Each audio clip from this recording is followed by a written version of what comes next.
Halo sobat, selamat datang kembali di channel kami Dunia Berita dengan berita-berita terhangat, terupdate di hari ini.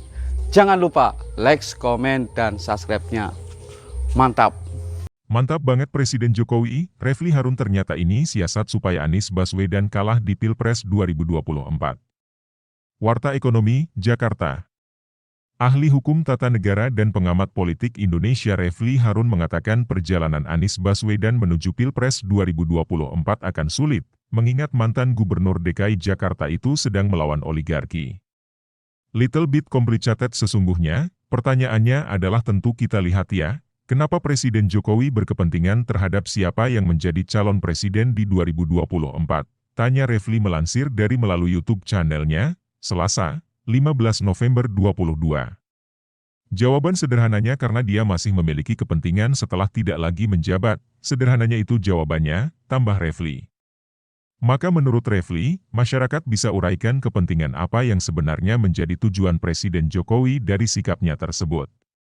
Jadi ketika dia 2 periode selesai dia, bukan selesai juga political interest-nya.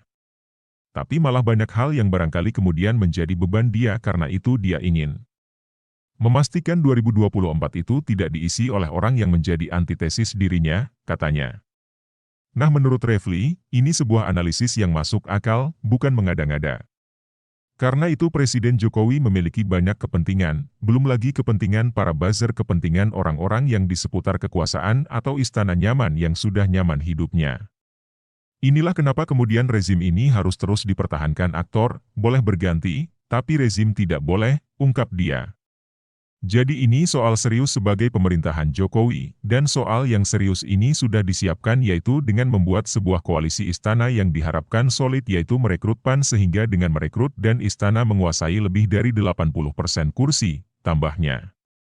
Refly mengatakan pula, skenarionya adalah mempertahankan presidential threshold, jadi presidensial dipertahankan maka kursi istana dipegang lebih dari 80%, dengan lebih dari 80% serta meninggalkan Demokrat dan PKS yang ibaratnya partai paria bagi istana.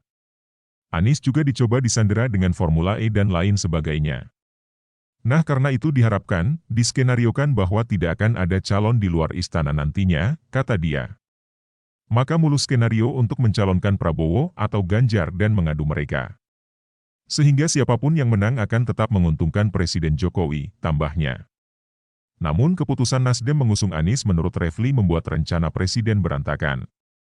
Tapi tiba-tiba Nasdem melompat, mencalonkan Anies Baswedan dan sekarang punya peluang Anies untuk dijadikan calon presiden bahkan cukup besar jika dibandingkan dengan yang lain, tutupnya.